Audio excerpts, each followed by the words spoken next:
Então, mas é isso. Atacante, o volume de gols só é importante para o cara, né? Para o próprio cara que faz os gols, porque você faz 20 gols, 25 gols, você se sente bem, o atacante se sente bem. Mas, na minha visão, o número de gols não importa, importa o peso do gol. O gol tem que ter peso. E tem jogadores que fazem gol com peso. O Luciano é um deles. O Caleri é outro jogador. Tanto que o gol primeiro foi do Luciano, o segundo do Caleri. Né? Jogadores que fazem gols de peso. Né? E hoje em dia se fala muito no número de gols. Né? Se valoriza o número de gols. Eu só vou dar um exemplo muito rápido. Tá? O Cauã Elias do Fluminense é um garoto da base, né, que subiu agora, que está jogando algumas partidas.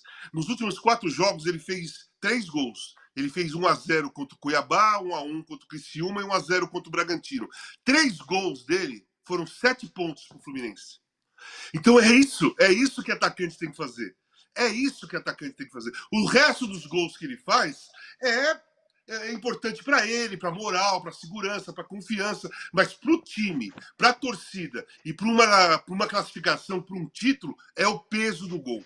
É o peso do gol. Então, esses jogadores têm que ser valorizados. Aí você vai analisar o Luciano como um todo, ok. Tem muitas vezes que não funciona o Luciano, que é melhor ter uma dinâmica maior. O Luciano não consegue pôr uma dinâmica no jogo. Tem outros jogadores do São Paulo que conseguem colocar um ritmo muito mais forte na partida. O Luciano, ele dá uma cadenciada às vezes.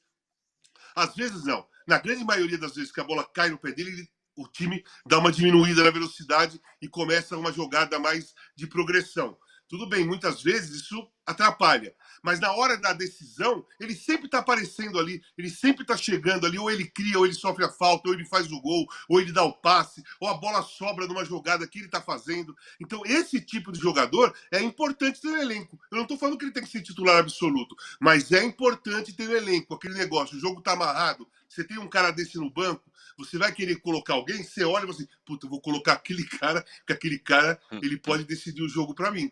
Né? Porque senão você olha e fala assim, o que eu vou fazer? Vou trocar 5, vou pôr mais 5, vou tirar mais 5, só para pôr o cara mais descansado no jogo. Não, quando você tem um cara desse, você faz uma alteração querendo alguma coisa de definitivo e de confiança, que você tem quase certeza que aquele cara pode dar isso para você. É o Luciano. O Luciano é esse. É. O Perrone, ontem o Zubeldia foi em defesa do Luciano, porque ele foi perguntado na coletiva depois do jogo sobre a quantidade industrial de cartões que o Luciano toma. Só para ter uma base, ele no jogo do fim de semana pelo Brasileiro, ele estava no banco e tomou um cartão e por conta disso não vai jogar contra o Flamengo no fim de semana que vem. Mas o Zubeldia defendeu ele, falou assim: o Luciano é assim e eu não vou tirar a essência do que é o Luciano. Mais ou menos como se o Luciano não for assim, brigão, não sei o que lá, ele não é o Luciano. E aí o Zubeldia defendeu, ele até falou dele mesmo, né? Que ele também toma muito cartão, ontem não tomou o Zubeldia, mas defendeu o Luciano dos cartões em excesso que ele toma. Eu acho que é um ponto a ser trabalhado, né? Acho que você não pode pegar simplesmente aceitar, é a essência do jogador e tal, e deixar assim. Acho que você tem que tentar trabalhar. Cartão amarelo prejudica muito um time, né? Você pode chegar ao extremo do vermelho e tal, mas os cartões, de maneira geral, atrapalham muito o time. Então, é uma coisa que você tem que trabalhar, e eu acho que é uma coisa que o Luciano precisa trabalhar muito. Não dá só para o treinador aceitar e pronto, e acabou. Mas tem outras questões aí também, né? Mas o meu dia, se ele começa a questionar muito, a criticar o Luciano por isso, ele vai tomar o contra-ataque em alguma pergunta, só, pô, mas você também não se corrige, você também é um cara que reclama demais, então talvez isso tenha algum peso. E tem a questão também, assim, de muito de ajuste fino, dá para a gente parar e pensar nisso que ele falou, às vezes o treinador olha ali e fala assim, se eu forçar muito aqui, tentar mudar o jeito do cara, eu não vou ter um resultado positivo, vou atrapalhar mais o cara do que ajudar. Mas de maneira geral, eu acho que é sim um ponto que tem que ser trabalhado e o treinador não pode só aceitar isso. Tá aceitando, né? Tirando só Oi, uma coisa, só fala. para dar um exemplo do que o Pegoni falou. O Serginho Chulapa, ele Perfeito, mudou eu ia te o falar. jeito dele em 82. Ele Isso. ficou meia levantada, não fazia falta, não usava os braços. Ele foi para a Copa do Mundo 82 querendo não ser ele. Ele deixou a essência dele de lado e foi ser um cara bonzinho dentro do campo. a coisa não funcionou. Eu acho que se o Serginho fosse para lá e jogasse do jeito que ele jogava aqui no Brasil, daquela forma, tudo bem, ele ia tomar amarelo, ele podia ser expulso numa partida, mas ele ia ser muito mais perigoso, decisivo, do que ele foi naquela Copa. Porque ele sempre foi decisivo a vida toda onde ele jogou, daquele jeito que ele jogava. Então, às vezes, você tem que apostar na essência do cara. Algumas vezes você tem que apostar na essência do cara. Ó, a frase do é isso, eu entendi o que você falou, Casão, e eu ia te passar justamente esse exemplo do Serginho. Eh, a frase dele, do Zubeldia, foi: "Me dão um cartão amarelo, mas vou seguir sendo eu. Tomarei precauções e tentarei melhorar algumas coisas, mas saio uma ou 2 vezes da área e já me dão um cartão. Não tem problema, minha essência não vai mudar e não quero que o Luciano mude também. Estou muito contente com a personalidade do Luciano. Luciano é isso, não quero que mude, quero que seja, o Luciano." Olha aqui, ó, quem chegou, hein? Ele mesmo, o Vocês da Imprensa, que está sempre com a gente aqui, e ele fala o seguinte: "É estranho, ontem, na live dos dois tricolores, não ouvi mimimi, soco na mesa, indignação, chororô. Cara, vamos ser realistas, um jogador a mais por 80 minutos em casa decidiu a vaga na mão grande", diz aqui o Vocês da Imprensa. Pô, muito obrigado, Vocês da Imprensa, que estava acompanhando a live, que ele estava falando de mim, né? Que eu estava na live lá com o meu companheiro, meu amigo Arnaldo, e aí, de fato, a gente falou um pouco da questão da arbitragem. Obrigado, vocês. Aí ele fala outra, falam do Hulk, mas no Morumbi o senhor Luciano apita o jogo. Mas a duplinha do blog, que sempre perseguiu o Hulk, justamente, não falam o mesmo do Luciano. Tá on fire, vocês da imprensa. Vocês, eu espero que você volte amanhã aqui, caso, sei lá, algum time que joga hoje de verde tem alguma coisa de arbitragem a favor. Volte aqui e fale: "Pô, roubaram para nós", quero ver, hein. Você voltar aí também, não pode ir só na boa, tem que ir na ruim também. E, ó, Casão e Perrone, ontem o São Paulo anunciou, engraçado que o São Paulo anunciou com um certo orgulho, a rescisão do contrato do Rames. Rescindimos o contrato e tudo mais, e a partir de aqui não temos mais nada a pagar.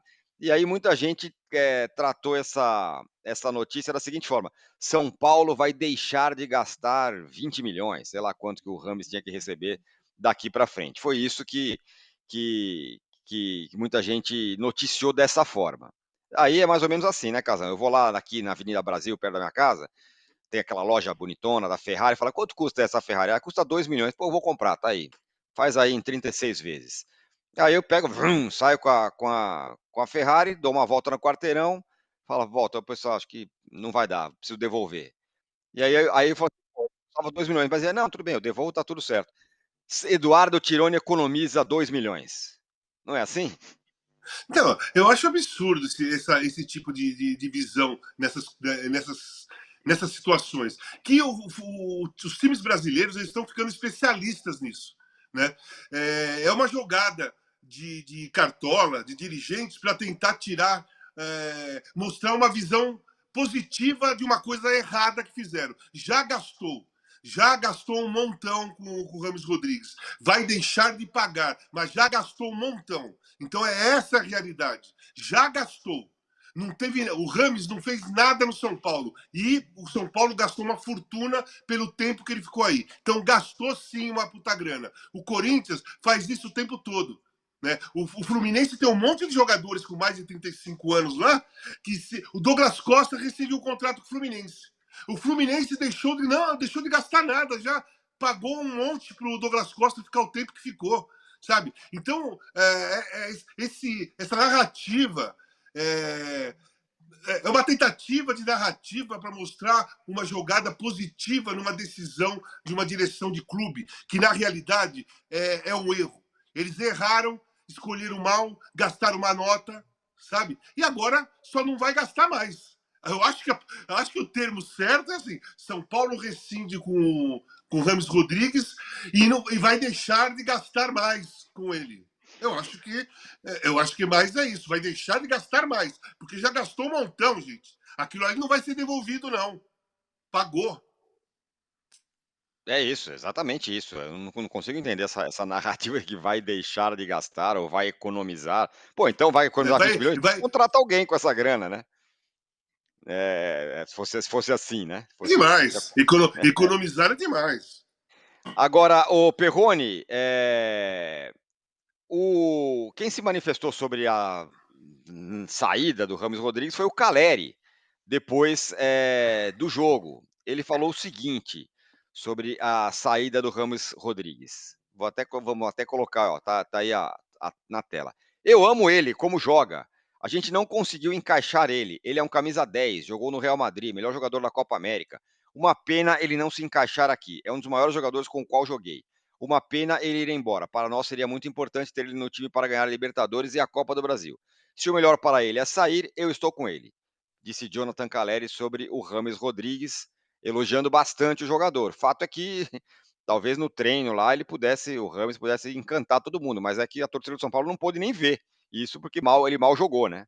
Porque até por culpa dele.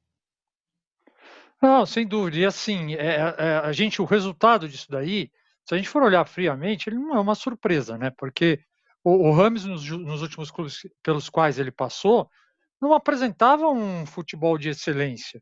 Ele não, sabe, chegou no São Paulo, assim, se ele apresentasse um futebol de excelência no São Paulo, seria fora do que ele vinha fazendo normalmente. Então foi uma aposta, apesar de todo o nome que o cara tem, foi uma aposta de risco. E agora sim, não deu certo, né? Pode ser uma pena pelo que ele poderia fazer e tal, mas de fato não deu certo, né? Era muita grana para pouca produção, pouca produtividade.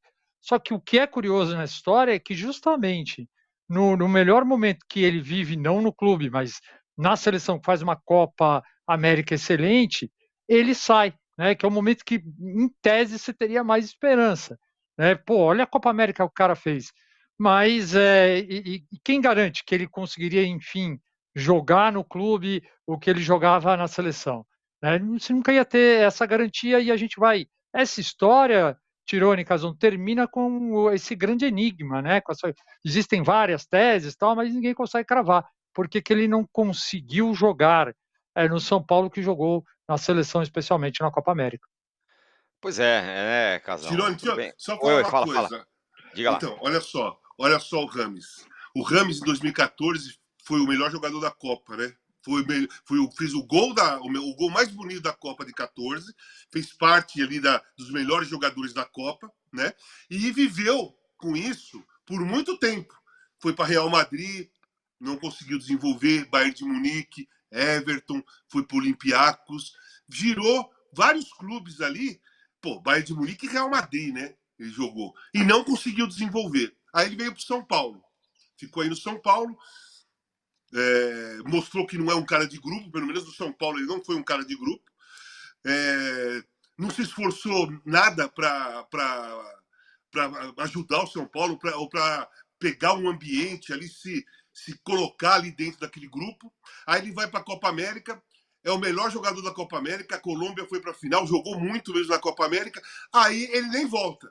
Aí ele rescinde o contrato com o São Paulo em comum acordo e vai embora. Será que se ele tivesse jogado mal a Copa América, ou não tivesse, sei lá, tomado cartão, sido expulso, a Colômbia não tivesse chegado até a final, tivesse perdido logo na semifinal e ele não jogando bem, ele ia aceitar rescindir o contrato? Porque aí o mercado dele ia ser muito pequeno. Talvez ele não tivesse mercado se ele tivesse jogado mal a Copa América. Mas como ele jogou bem a Copa América, eu já olho que tem Lazio atrás do cara, mais um outro time, mais um outro time. Então ele vai. Será que o Rames vai sobreviver ou vai viver por causa dessa Copa América por mais alguns anos e os clubes vão se ferrar com ele, como se ferraram até agora? É uma coisa que os clubes precisam pensar, porque ele já fez isso. Mas ele me parece viver exatamente desse jeito, o Casagrande, dessa maneira. Ah, Só você acabou de listar aí os clubes que ele passou. Ele jogou nada menos do que no Real Madrid e no Bayern de Munique. E se você vier para a América do Sul, jogou no São Paulo, que é um gigante da América do Sul. Ele passou no Olympiacos, que é da Grécia, mas é um gigante da Grécia, enfim. Ele desde 2014, que a vida dele, do Rames Rodrigues, é essa. Eu sei que tem gente que fala, não, falta o 10, porque não deixaram o Rames jogar. Não foi exatamente isso que aconteceu no São Paulo.